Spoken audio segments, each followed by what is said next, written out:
for about 5 years, from the late 90s into the early 2000s, in my memory, it is cemented that Russell Crowe was the biggest movie star in the world. I don't know if that is accurate, but that is how my nostalgic brain remembers the early 2000s. And when you look at where his career went afterwards, we'll talk about it. I have a thesis. I have 5 eras of the Russell Crowe career that we can walk through. All right, you'll be leading this conversation then. It's a fascinating career, and I watched a couple of Crowe films that I had never seen in preparation for this podcast, but it is just wild to see the star of Gladiator end up being a bit player in The Man with the Iron Fist. You know, it's a very weird arc, and I wanted to talk about it because you don't really. His career is as weird as Nicolas Cage's in many ways. And we talk about how weird Nicolas Cage's career is all the time.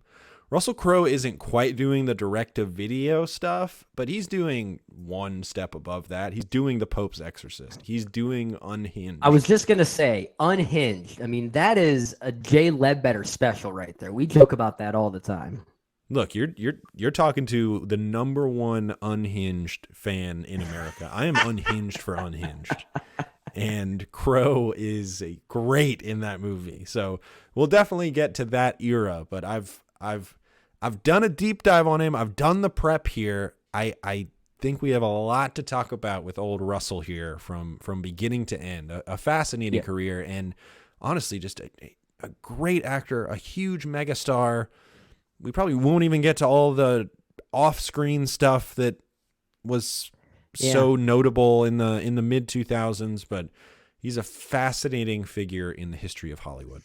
He absolutely is. I'm sure you agree with that, Ryan. In fact, I believe you're the youngest of us here on this podcast here. So, correct me, was a movie like Gladiator sort of a formative film for you as well? Kind of in the same way that Jay is talking about, because I think many of us saw that as one of our first ever experiences into R-rated territory, that this is something that our parents are allowing us to stomach because it was such a huge hit. And I'm curious if that was the same case for you. Yeah, like Gladiator is a movie, I think, for like we talked about it in our Ridley Scott series over at Extra Film. Like that is a movie that is just kind of perfect for what it is. And is a fine film that's aged okay. But really, honestly, like at the time, it was such a giant hit. Like there was no way you can get around it. It was also coming off of, a movie like The Insider for Crowe, which is a two-hander between him and Pacino. Working with Michael Mann is never a bad thing. But this is when he found his love. I'm sure that's part of Jay's thesis, is finding your lover. And that's what him and freaking the Riddler did for such a long time, is they made their movies together, and Ridley Scott hinged his bet on what was at the time, Jay's absolutely correct, one of the biggest names, one of the best actors in Hollywood. I mean, you talked about those 3 Oscar nominations, Brendan. He had that run there, and then this all goes back to him having that breakout role in a movie like LA Confidential. Yeah. And then he does a lot of movies with Ridley Scott. He's not particularly the lead in a lot of those movies, or they're more understated than something like Gladiator. But they're always trying to do different things. It's if Ridley Scott started basically using him almost as like Robert De Niro in a way. You know what I mean? Like he was using him in a comedy, and he's using him in a crime movie, and then he's using him in this, or he's using him in that. And I always find it interesting with somebody like Russell Crowe, because he feels like somebody that when he's in something, it doesn't matter the quality of the movie. It could be, I mean, anything in the last 10 years. Could be A Winter's Tale. It could be freaking anything. He's delivering a performance that is either pretty good, or if it's not good, it's damn well noteworthy enough it's to memorable. talk about. Yeah, it's memorable. You're not going to not talk about it. And sometimes it isn't, by the way. Sometimes it's Sometimes not. it's I not. think of a movie like one of the most financially successful misfires I think of all time is Les Mis. It is a movie that made a crap ton of money. And yet from the moment it starts, I sat there and went, oh boy, this is a lot. And I have so many problems with that movie. And one of those big problems stems from the man himself, Russell Ira Crowe. And I Middle will name talk there for emphasis. I will talk about him in that performance probably later when we talk about it. I think that it has one of the most hilarious things I've ever seen in a movie, period.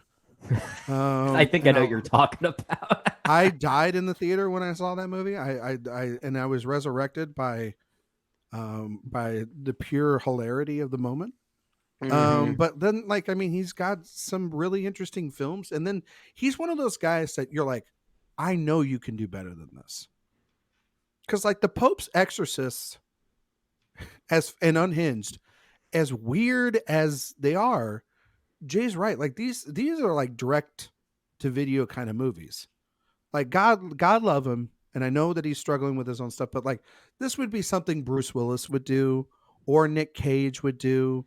Movies Again, that it is half step above that. But it gets that half step, I think, still they're getting because theatrical releases. They're getting theatrical releases because distributors still see Crow as a bankable above the title name enough to at least get this trash and at least in like 500 to 1,000 screens.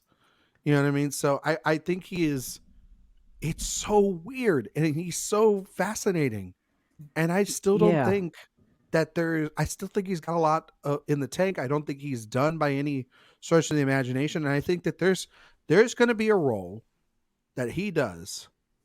Maybe it's not in the next 4 years or something, but in like the next 10 years. And I think you mentioned those 3 Oscar nominations and 1 win. Yeah. He could very much have like a comeback story because of the fact that he has the potential to deliver great performances if somebody gives him a chance. Because, I mean, we'll talk about probably a movie that came out about 5 or 6 years ago that Jay and I will agree is an all-time performance from him. It absolutely slaps. And so I know that it's in there. I know you're in there, Russell. Yeah, I know you're in there. I know you were in a car and you're on a Vespa now for the Pope. But I know the Academy Award winning actor that I fell in love with is inside there. Yeah, it makes me wonder, is his reputation the thing that still gives him that bankability? Because not many actors can say they have 3 consecutive Oscar nominations 3 years in a row, and not just for any acting category. Correct me if I'm wrong. They're all for lead, if I'm not They're all mistaken. lead actors. Yeah, and you even think about the other films that he's been in, not just working with one Ridley Scott, and many of the Ridley Scott films that he has been in have been rather decent hits despite, their respective budgets. A movie like American Gangster was a modest hit considering its budget. Also that same year in a film like 3:10 to Yuma, which I think some people still talk about nowadays. But you even look back before his 3-run Oscar nominations, Ryan, I think it was you that mentioned LA Confidential, which in many ways was kind of his breakout role. I feel like a lot of people are now starting to remember, maybe not now, but over the past few years, starting to remember that he also worked with Sam Raimi, even a few years before that, with the Western, The Quick and the Dead, which I feel like that film's getting a slight resurgence nowadays, given just Sam Raimi's own reputation. And that's a pretty interesting movie. It's kind of a sports Western of sorts, but there are a lot of Sam Raimi isms that really make it noteworthy and interesting. And Russell Crowe is effective in that. But I think the best thing to maybe do to start this conversation off is going back to you, Jay, because you mentioned that you did some extra homework to watch some films that Russell Crowe has been in that you haven't seen before. And some of those are very obscure. I think I saw on your Letterboxd page that you watched a film called what the hell? I'm blanking on the name. Virtuosity. Virtuosity, of course, from featuring 1995. two of the biggest movie stars of all time, Yeah. Denzel and Russell Crowe, in a movie together.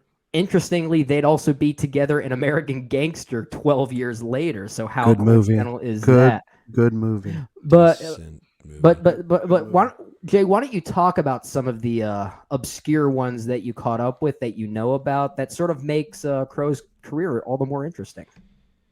Yeah, so I guess this will kind of launch us into the first 2 eras of Russell Crowe's career, which I am calling the Aussie ramp up, and the second phase is the proof of concept, the Hollywood proof of concept. So I watched two Russell Crowe films in the last couple days that I had not seen before. The first one is kind of what put him on the map as far as the eyes of Hollywood are concerned, and that is an Australian film called Romper Stomper.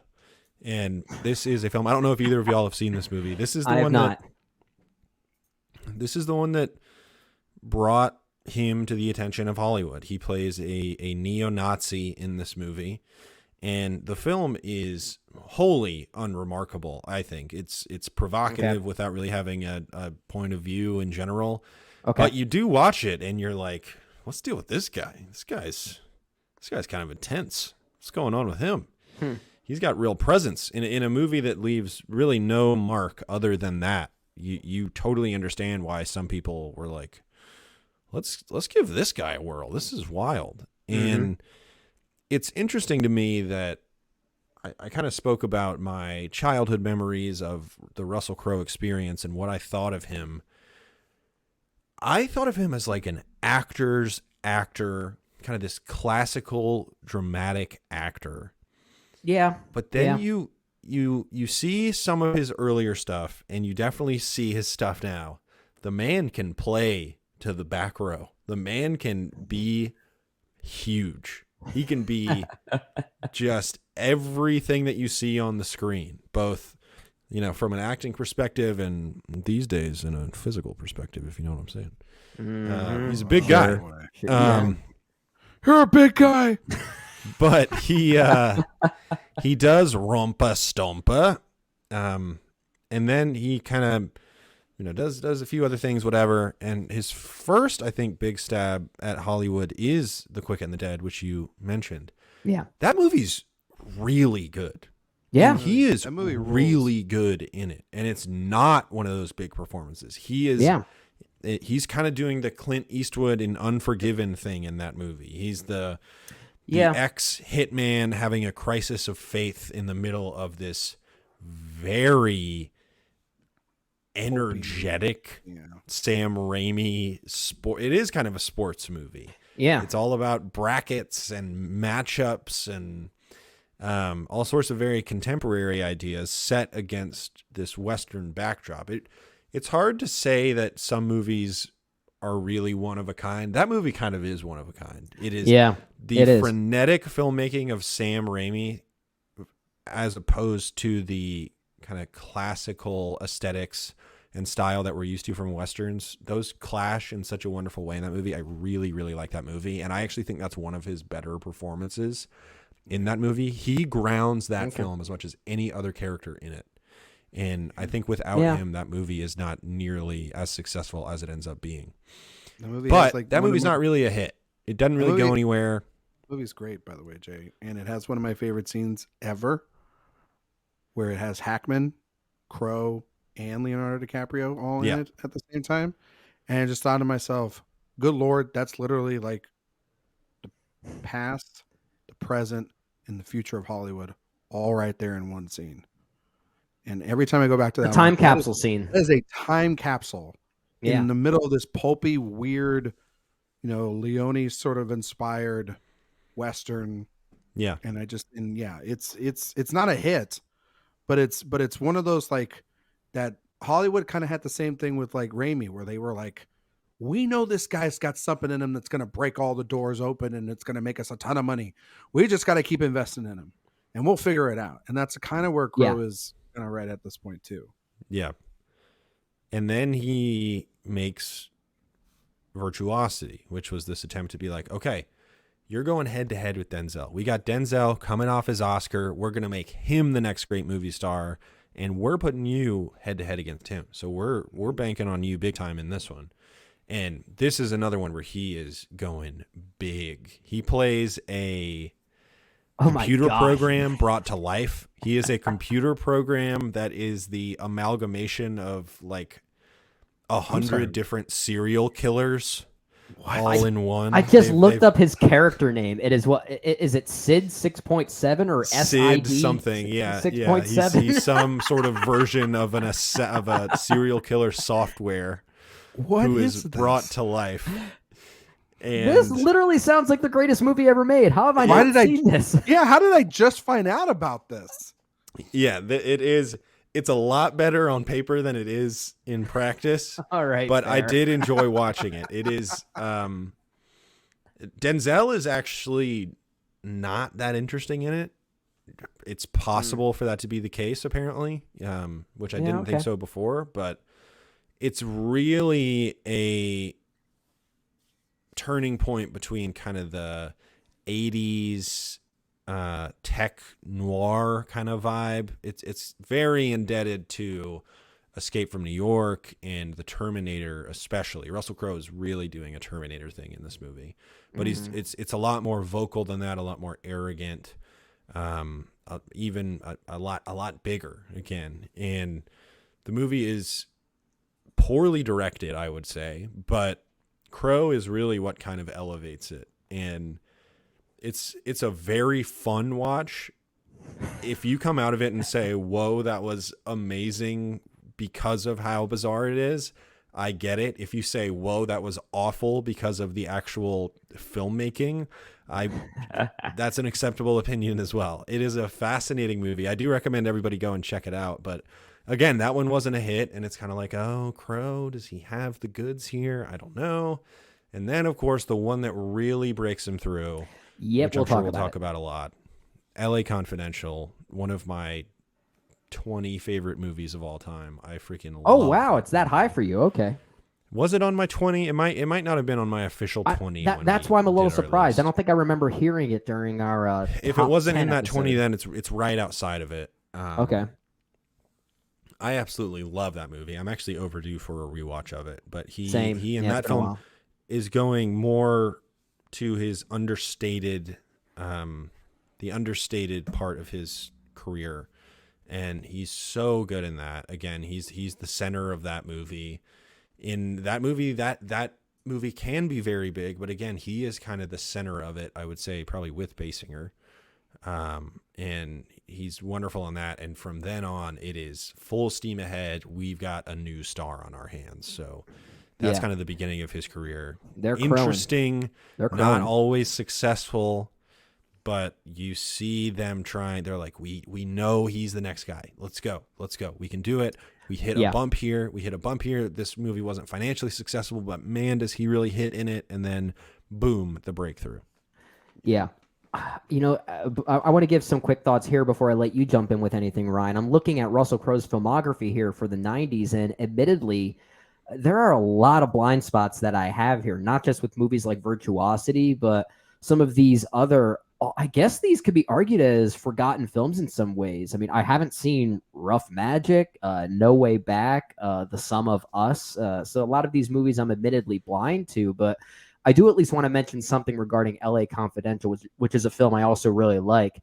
I think Russell Crowe's the best thing in it. So it's honestly not a surprise that he became so bankable for the reasons we're about to talk about. But I think his understated performance is, I mean, Kim Basinger is great in it as well. And that's not a knock on her performance, because you're right, Jay. I think the two of them are sort of the emotional anchor that film needs. But there's something that's incredibly like soft and tender and memorable because of Russell Crowe and what he doesn't do that really sticks with you. Yeah, I think what the best thing about LA Confidential, which was my favorite film of 1997, and as much as I have come around to appreciate what Big Jim did with Titanic, I would still give Best Picture to LA Confidential because it's kind of like a miracle of a little movie. It's obviously like very much an homage to movies of the past and everything, but it's also it's got this great ensemble cast made up of big names of the time, and big character actors and all these people. But at the center of the center of this movie, are these two stars that Hollywood are really trying to make into something bigger than what they are at the time. I mean, like Guy Pearce is a really fascinating piece of like the puzzle here too, and he is the yin to his yang in this movie. And what's funny about the two of them is like Crowe goes on to become an Oscar-winning superstar, and and Pierce has gone on to be a very respected character actor, but has not really ever gotten like the due somebody like him would get. Sure, I mean, he's had consistent work, but he's not starring in Best Picture winners. No, he started doing the Unhinged of the world far earlier than Russell He did, Crowe. but he's also made the smart move of doing television and things of that nature. But I think their performances are perfect in this movie, and they don't like if one without the other, it would be probably just not as good a movie. And it'd be pretty stale. Yeah, I mean, obviously, Pierce plays the more button up and Bud White, played by Russell Crowe, he's the bruiser, but there's a lot of pain under both of their performances, and I think they're so great. I know this is going to be something. There's one other actor who gives a very good performance in that film as well. Yeah, his name is Kevin Spacey, and he's good in the damn film. I'm sorry, I know everyone's gonna terrible person, but he's still good at his job. We can separate the man from the art. He's a very good actor, and yes, he's a shit human being, but it is what it is. Kim Basinger, and also I think Danny DeVito and James Cromwell are really good. Like Kim Basinger, yeah, agreed. I think she's fine in the film. I don't think she's like Oscar worthy or fantastic. She's good. Come on, man. No, she's fine. Fun fact: there's a period in my life where I would have said my favorite actor is Kevin Spacey. I think we. I think a few of us may have been in that boat. He had a stretch where we really liked a lot of the work he was doing because it was so interesting. Honestly, too, without Spacey, you don't get streaming services, because if House of Cards is a failure or he doesn't sign up to do that, then along with Fincher and Robin Wright, like he legitimized the movie star going to do television at that kind of a scale. Yeah. Otherwise, it was who knows if YouTube is as successful without the Let Me Be Frank videos. Oh my God! All right, there we go. Yeah. I mean, we all know YouTube was designed for them. That's what they were put in place for. Those are the scariest things to ever come on the timeline on Twitter or anything around Christmas. Like that's worse than Krampus and the Grinch combined. They're terrifying. Let me be frank. Let me be frank. You know what I mean? It's like, is that just your accent now? Did you kind of get Austin Butlered? No, it's like really weird. You know, it's like it's like he knows we're calling him a terrible person, and he's like proudly agreeing with it. I think is really all he's doing there. With